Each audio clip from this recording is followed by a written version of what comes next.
नन्हे मुन्ने छोटे बड़े सभी को मेरा नमस्कार। मैं फिर हाजिर हूँ एक नई कहानी लेकर। कहानी का नाम है झूठी शान। तो आइए शुरू करें कहानी झूठी शान।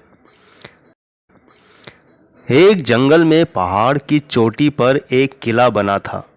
किले के कोने के साथ बाहर की ओर एक ऊंचा विशाल देवदार का पेड़ था। किले में उस राज्य की सेना की एक टुकड़ी तैनात थी। देवदार के पेड़ पर एक उल्लू रहता था। वह भोजन की तलाश में नीचे घाटी में फैले ढलवां चरागाहों में आता। चरागाहों की लंबी घासों झाड़ियों में कई मोटे छोटे जीव व कीट पतंगे मिलते, जिन्हें उल्लू भोजन बनाता। निकट ही एक बड़ी झील थी जिसमें हंसों का निवास था। उल्लू पेड़ पर बैठा झील को निहारा करता। उसे हंसों का तैरना व उड़ना मंत्रमुग्ध करता। वह सोचा करता कि कितना शानदार पक्षी है हंस। एकदम दूध सा सफेद, गुलगुला शरीर, सुराहीदार गर्दन, सुंदर मुख व तेजस्वी आंखें। उसकी बड़ी इच्छा होती किसी हंस से उसकी दोस्ती हो जाए। एक दिन उल्लू पानी पीने के बहाने झील के किनारे उगी एक झाड़ी पर उतरा। निकट ही एक बहुत शालीन व सौम्य हंस पानी में तैर रहा था। हंस तैरता हुआ झाड़ी के निकट आया। उल्लू ने बात करने का बहाना ढूंढा।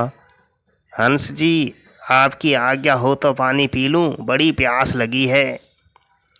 हंस ने चौंक कर उसे देखा और बोला, मित्र, पानी प्रकृति द्वारा सबको दिया गया वरदान है, इस पर किसी एक का अधिकार नहीं। उल्लू ने पानी पिया, फिर सिर हिलाया जैसे उसे निराशा हुई हो। हंस ने पूछा, मित्र, असंतुष्ट नजर आते हो, क्या प्यास नहीं बुझी? उल्लू ने कहा, हे हंस, पानी की प्यास तो बुझ गई, पर आपकी बातों से मुझे ऐसा लगा कि आप नीति व ज्ञान के सागर हैं। मुझ में उसकी प्यास जग गई है, वह कैसे बुझेगी? हंस मुस्कुराया, मित्र, आप कभी भी यहाँ आ सकते हैं, हम बात करेंगे। इस प्रकार मैं जो जानता हूँ वह आपका हो जाएगा और मैं भी आपसे कुछ सीख लूँगा। एक दिन हंस ने उल्लू को बता दिया कि वह वास्तव में हंसों का राजा हंसराज है। अपनी असली परिचय देने के बाद हंस अपने मित्र को अपने घर ले गया। शाही ठाठ थे। खाने के लिए कमल व नरगिस के फूलों के व्यंजन परोसे गए और न जाने क्या क्या दुर्लभ खाद्य थे। उल्लू को पता ही नहीं लगा। बाद में सौंफ इलायची की जगह मोती पेश किए गए। उल्लू दंग रह गया। अब हंसराज उल्लू को महल में ले जाकर खाने पिलाने लगा। रोज दावत उड़ती।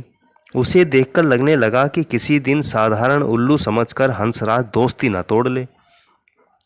इसलिए स्वयं को हंसराज की बराबरी का बनाए रखने के लिए उसने झूठ मूठ कह दिया कि वह भी उल्लुओं का राजा उलक राज है। झूठ कहने के बाद उल्लू को लगा कि उसका भी फर्ज बनता है कि हंसराज को अपने घर बुलाए। एक दिन उल्लू ने दुर्ग के भीतर वाली गतिविधियों को गौर से देखा और उसके दिमाग में युक्ति आई। उसने दुर्ग की बातों को खूब ध्यान से समझा, सैनिकों के कार्यक्रम नोट किए। फिर वह चला हंस के पास। जब वह झील पर पहुंचा तब हंसराज कुछ हंसनियों के साथ जल में तैर रहा था।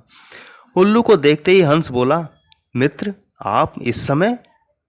उल्लू ने उत्तर दिया, हाँ मित्र, मैं आपको आज अपना घर दिखाने, अपना मेहमान बनाने के लिए ले जाने आया हूँ। मैं कई बार आपका मेहमान बना हूँ, मुझे भी सेवा का मौका दें।